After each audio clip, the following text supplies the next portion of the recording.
ഓടും കുതിര, ചാടും കുതിര, വെള്ളം കണ്ടാൽ നിൽക്കും കുതിര. റിവ്യൂ പറയാം.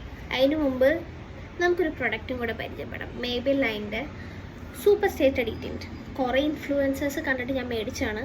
സൂപ്പർ സ്റ്റേയിങ് ആണെന്ന് പറയുന്നു, ലോങ് ലാസ്റ്റിംഗ് ആണെന്ന് പറയുന്നു, അതേപോലെ ട്രാൻസ്ഫർ പ്രൂഫ് ആണെന്ന് പറയുന്നു. ഇട്ട് കഴിഞ്ഞ് ഒരു 30 സെക്കൻഡ്സ് ചുണ്ട് അനക്കരുതെന്ന് പറഞ്ഞിട്ടുണ്ട്.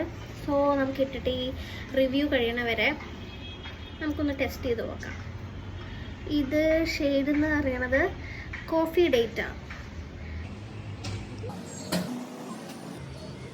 സോ മൂവി റിവ്യൂയിലോട്ട് പോവുകയാണെങ്കിൽ എനിക്ക് തോന്നുന്നു ആവേശത്തിന് ശേഷം പുള്ളി ഫുൾ ഓൺ ആയിട്ട് കമ്മിറ്റ് ചെയ്തൊരു മൂവിയാണെന്ന് തോന്നുന്നു. ഇത് ബൊഗൻവില്ലയ്ക്കകത്തൊരു വിസിറ്റിംഗ് റോളല്ലേ ഉണ്ടായിരുന്നുള്ളൂ. But it disappointed me a lot because ഞാൻ സെക്കൻഡ് ഹാഫ് 1 hour വരെ ഇരുന്നിട്ടുള്ളൂ. അതിനുശേഷം ഞങ്ങൾ എണീറ്റ് പോയി. ബിക്കോസ് മനസ്സിൽ ഒരു എന്തോ മനസ്സിലാവുന്നേ ഉണ്ടായിരുന്നില്ല. കോമഡിക്കൊന്നും ഒരു ലൈവ്ലിനെസ് ഉണ്ടായിരുന്നില്ല. അടിക്കുന്ന കോമഡി അവർ മാത്രം ചിരിക്കുന്നുണ്ടായിരുന്നു, ഓഡിയൻസ് ആരെങ്കിലും ചിരിക്കണ്ടായിരുന്നു എന്ന് വെച്ച് കഴിഞ്ഞാൽ ഐ ഡോണ്ട് നോ എന്താണ് മൂവിക്കകത്ത് ഉദ്ദേശിച്ചതെന്ന് ഐ ഡിഡ്ന്റ് ഗെറ്റ്. അതായത് ഡിപ്രഷനാണ് ഉദ്ദേശിച്ചത്, മെൻ്റൽ ഹിൽനെസ് ആണ് ഉദ്ദേശിച്ചത്. അതായത് കഥ ഒരു സ്റ്റാർട്ടിങ്ങിലൊരു കഥ പറഞ്ഞതല്ല സെക്കൻഡ് ഹാഫിലോട്ട് പോയപ്പോൾ ഉണ്ടായിരുന്ന ഒരു കഥ. ഒരു റിലേഷനും ഇല്ലാണ്ട് അവിടെ നിന്ന് ഇവിടെ നിന്നൊക്കെ എടുത്ത് ചെയ്ത പോലെ. എന്താ പറയുക, സോ സാഡ്.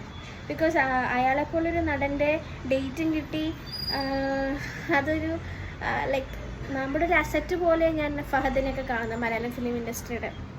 അപ്പോൾ പുള്ളിനെ നമ്മൾ എക്സ്പെക്റ്റ് ചെയ്യുന്നത് അത് തന്നെയാണ്. ഇതിനകത്ത് പുള്ളി അഭിനയിക്കാന്ന് അറിയുന്നുണ്ടായിരുന്നു. യൂഷ്വലി പുള്ളി അഭിനയിക്കുമ്പോൾ പുള്ളിയുടെ എന്താ പറയുക കണ്ണിലൊക്കെ എക്സ്പ്രഷൻ ആണല്ലോ. പക്ഷെ ഇതിനകത്ത് I don't know what to tell.